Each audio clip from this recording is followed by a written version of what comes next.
చక్రితోటి మహా ఇలా మాట్లాడుతూ ఉంటుంది. ఏంటి హడావిడి అని మహా అడుగుతూ ఉంటుంది. ఆ కానిస్టేబుల్ ఫోన్ చేసి మనకి పెళ్ళయిందని, అమ్మాయికి ఏ లోటు రాకుండా చూసుకోమని చెప్పాడట. ఇప్పుడు చెప్పండి, తప్పు కానిస్టేబుల్దా, మా వాళ్ళదా, నాదా అని చక్రి అడుగుతాడు. నాది.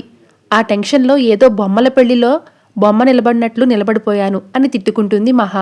అంతకంటే మన దగ్గర మరో మార్గం లేదు కదండి అంటాడు చక్రి. అప్పుడు మార్గం లేదు, ఇప్పుడు అన్ని దారులు మూసుకుపోయినట్లుగా ఉంది. మీ వాళ్ళు కొంచెం ఎక్కువ ఆనందపడుతున్నారు. నేను వాళ్ళని తప్పుపట్టడం లేదు, కానీ నేను రేపో మాపో హాస్టల్ చూసుకుని వెళ్ళిపోతానని తెలిస్తే హట్ అయిపోరా అని అంటుంది. ఎందుకైపోతారు? వాళ్ళ కళ్ళన్నీ ముక్కలైపోయినట్లు చాలా హట్ అవుతారు అంటాడు. అందుకని నేను ఇక్కడే ఉండలేను కదా అని అంటుంది. ఏవండి, ఇప్పుడే కదా మీరు మా ఇంట్లో అడుగుపెట్టారు, అప్పుడే వెళ్ళిపోవడం గురించి మాట్లాడుకోవడం ఎందుకు అని అంటాడు చక్రి. మరి నెక్స్ట్ ఇయర్ సమ్మర్ హాలిడేస్లో తీరిగ్గా మాట్లాడుకుందామా అని మహా సెటైర్ వేస్తుంది. నేను హాస్టల్కి వెళ్తానని తెలిస్తే మీ అన్నయ్య చాలా బాధపడతారు కదా అని మహా అడుగుతుంది. అవును, ఇది నిజమైన పెళ్లి కాదని తెలిస్తే మా అన్నయ్య ఏమైపోతాడో అంటాడు చక్రి. అందుకని నేను వెళ్లకుండా ఉంటానా అని మహా అంటుంది. అయినా మీరు హాస్టల్కి ఎందుకు వెళ్ళడం అంటే, మీరు మీ గోల్ కోసం వచ్చారు, దానికోసం ఏం చేస్తారో మీ ఇష్టం. ఇక్కడ మిమ్మల్ని ఎందుకు ఏంటి వద్దు అని చెప్పేవాళ్ళు లేరు. మీకోసం ఒక రూమ్ ఉంటుంది, టైంకి ఫుడ్ ఉంటుంది, ఒంటరిగా ఉండాల్సిన పని లేకుండా మీకోసం ఒక ఇల్లు, ఒక కుటుంబమే ఉంటుంది అని అంటాడు. ఏంటి, బ్రెయిన్ వాష్ చేస్తున్నారా? ఇవన్నీ ఉంటాయని ఇక్కడే ఉంటే అందరూ నేను మీ భార్యననే అనుకుంటారు. ముందు వెళ్ళి నిజం చెప్పేద్దాం, ఏం జరుగుతుందో చూద్దాం. మీకు ఇబ్బందిగా ఉంటే చెప్పండి, నేనే చెప్పొస్తా అని అంటుంది. వద్దండి, ఇవాళ్లే కదా మీరు వచ్చింది, నేనే టైం చూసుకుని చెప్తాను అని అంటాడు చక్రి.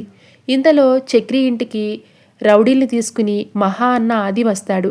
ఒరే, ఎవర్రా మీరు, సరాసరి లోపలికి వచ్చేస్తున్నారు, మీ బాబుగాడి ఇల్లు అనుకుంటున్నారా అని నారాయణ అడుగుతూ ఉంటాడు.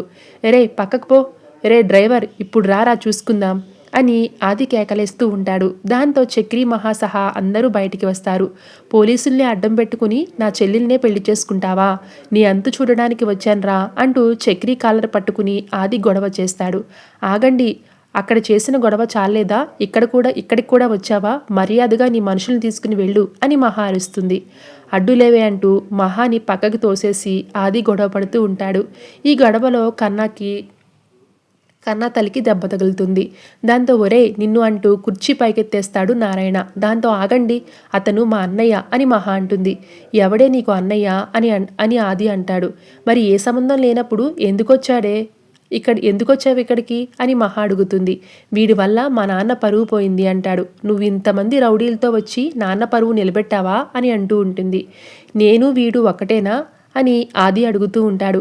వీళ్ళకి నీకు తేడా ఏముందిరా, మర్యాదగా ఇక్కడి నుంచి వెళ్ళు, వీళ్ళంతా కలిస్తే మీరంతా ఇక్కడే చస్తారు. నేను ఇతనితో ఇష్టపడే వచ్చాను, ఈ కుటుంబం ఏం చేసింది, ఇంకోసారి ఇక్కడికి వచ్చి గొడవ చేస్తే పోలీసులకి చెప్తాను అని మహా వార్నింగ్ ఇస్తుంది.